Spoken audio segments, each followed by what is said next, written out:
I just lost my hardcore status.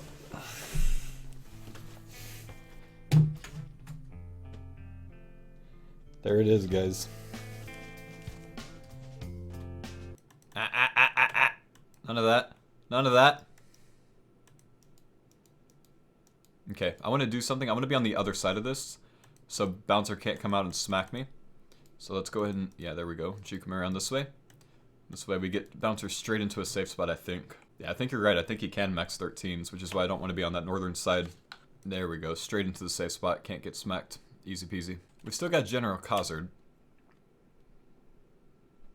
And he actually aggroes to you, but we're just going to play with him a little bit here.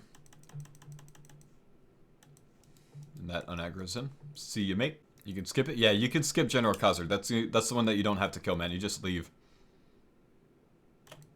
There we go. Some good thieving levels there.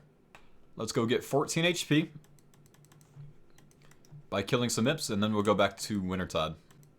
There's a black bead. Oh, I got it. Sweet. Nice. 5 runes left. 5 air runes left. Alright, boys. I think it's Wintertod time. 14 HP. We got 32 agility. That'll get us a little bit at least. I think it's time to go. I assume I want to start at the northern side, yeah? Can I start by grabbing these? Oh, shit. It starts right away? Oh, I guess I want to start right here then. We're going to get something this time, chat. 13k points. Well, 12,995. I'm going to get something this time. It's going to be a Wintertod Pyromancer outfit thing, or it's going to be a tome, or it's going to be a Dragon Axe, or it's going to be a pet. Tell me I got a Phoenix in it. There's no fucking Phoenix, man. Again, dude. I only got 9.3k this time. I got more money last time, man. I got double that much last time. So I finally got something from Wintertod, and it's the Warm Gloves. And that's the first loot so far. No Pyromancer pieces, no Phoenix, Dragon Axe, or anything like that. But really, Wintertod hasn't been too bad. I've found myself kind of wanting to do 309 more than doing my own solo world.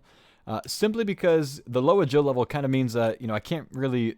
It takes a lot of work at the beginning of the Wintertod solo to be able to solo the whole thing without running out of run energy. It just took some coordination there.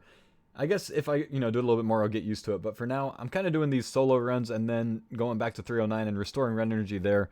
Once I get full, I go back and do a solo. I don't know if you saw, I got a magic seed, which is something new that I've kind of figured out lately. Someone had to tell me about this.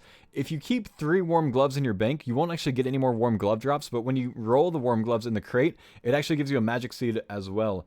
And it kind of does the same thing with the Torstal seeds and Bruma torches. If you keep 3 Bruma torches, past that, if you roll a Bruma torch, instead of giving you that 4th torch, it actually gives you like 1 or 2 or maybe even 3 Torstal seeds. So that's something that you didn't know. Don't trade the warm gloves in. Maybe trade the Bruma torches in if you want to, but don't trade the warm gloves in if you get 3, because you'll end up getting a magic seed instead. I'm wearing one of my warm gloves and then 2 other in the bank here, so that's why I got that magic seed that you see up there.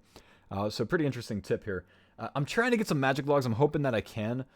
For the desert treasure grind later on. I'm going to need 12 of those. But this is what some of the bigger chests look like from my 13,000 point runs, which are giving me like 27 or 28 loots or whatever, which finally got my first Pyromancer piece. And then after that, I went to World 309 and I pulled my Tome of Fire 1 chest after that. So that wraps up Wintertod for me for now.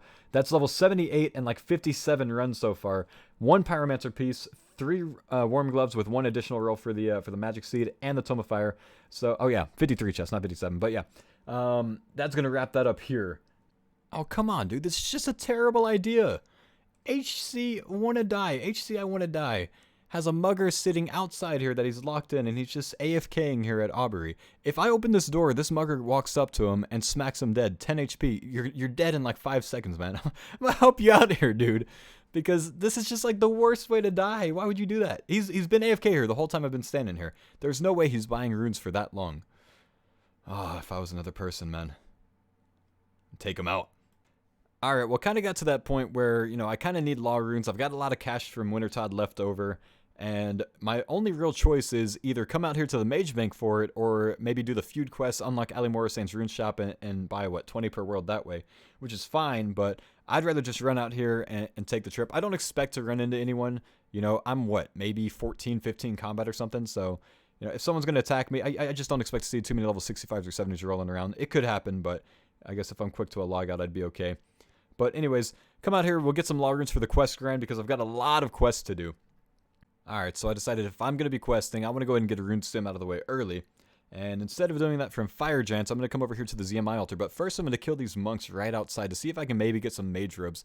These actually drop the monk, Zami monk robes or whatever it is. The Monk of Zamorak robes, I think is what it's called. I think it might have a weird name. But anyways, they've got a low chance of dropping the top and the bottom. Both of them have a slight mage bonus. It's not really necessary, but, I've got some extra cast, so I figured I might as well, try to get it. And then we'll go downstairs, kill Zami warriors, which is much better to kill than fire giants for a rune sim, because it's a 1 in 50 chance instead of a fire giant's, 1 in 128 chance? And they only have 45 HP versus a fire giant, which probably has like 86 or 87 or so. So it should be maybe about 4 times as fast on average to get a rune sim from these guys, and you can safe spot them over these vents. The only real thing you need to watch out for down here, though, is these little cave lizards, because they actually can deal some damage, especially when you're low HP. But as long as you're safe spotting on the north side of this thing, you shouldn't have too many problems at all. And you just kill one in hop worlds and kill another, and you just go between 2 worlds for the rune sim. Super easy stuff. Yo, I screwed up, boys. So I recently upgraded to Windows 10, and I used the wrong codec on Camtasia to record afterwards, so all of my clips for about the next 100 gigs of video are like this. So I might have to be a little bit creative here with how I do content from here on until this catches up to my current stuff, but I'm going to figure something out.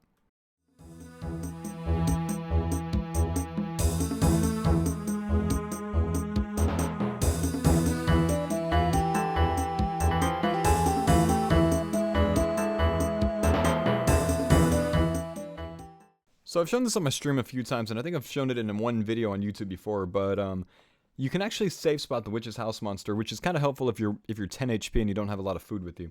So the way you do it is by cornering it, and you corner it by basically standing on these little bottles up here in the northeastern corner, letting it stand 1 step south of you and then stepping on top of it and waiting for it to path out. It's got 3 directions it can path. If it paths into the north step where you were, then you can just move 1 step west like this and safe spot it here.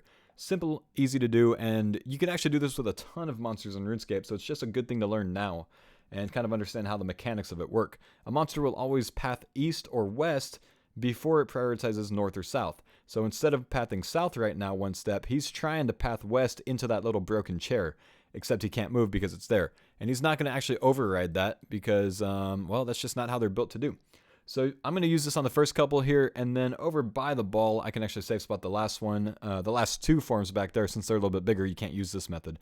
But anyways, just a little helpful thing to do on your accounts for this, and the same way that you safe spot things like Kruk and whatnot, where you stick them against the wall and you can flinch them this way. Just a helpful thing, and it's something that you should learn on your account if you haven't already. So since I ended up losing all of my videos, I figured I'd show you guys at least what I've been working on the account through some stream clips, or some highlights from my stream. I decided to go to some barrows at super low level. I got 30 HP and kind of just got a little bit bored with the graceful grind. So every 20 marks or so, I ended up taking a trip to barrows just to have some fun and see if I could snag an early loot. Didn't really expect anything, but you never know, it could happen. So just doing a little barrows kiting method upstairs and ended up with a Darok tunnel. So I decided to safe spot him downstairs, which I was on 29 HP, which I think is his max hit when he's full HP. So I actually could have gotten KO'd there. A little bit lucky, but then again, there's such a small chance, I guess, for it to max hit me that one time that it's going to get me. But anyway, safe spotted him behind some rocks and ended up getting a decent amount of runes from the chest. What did we get? 38 blood runes, 232 chaos runes, and about 300, maybe just a little bit over 300 mind runes. So that wasn't too bad, not really expecting any brother loot. With only 4 brothers killed since I skipped Aram and Carol, I guess there's about a 1 in maybe 55 chance or so of getting one of the armor pieces, or weapons, from the melee brothers. So not the greatest chance, but just something to change the pace a little bit and give me something else to do other than the boring graceful grind. And since we lost all the clips, I figured I'd do some interpretive paint drawing to show you guys what else has been going on in my account since you guys last saw the video. So I became the Monkey King, and I'm now able to wear Dragon Scimitar, though I don't have the attack level for it, so I need to do a little bit of training there. I also trained some range, and I now have some shiny, nice green pants, so I can do Temple of Icab later on, which requires level 40, and I was trash. I needed to do Big Chompy Bird hunting and the RFD portion of that, so I needed a higher range level anyways because I needed 30 to start the quest. And I'm also a Dragon King now because I was able to defeat Elvarg during the Dragon Slayer 1 quest, cut off his head, wave it around in the air, and then do a little bit of dance for victory. Anyways, I hope you guys enjoyed. I'm sorry for the loss of clips, and I will see you dudes next time.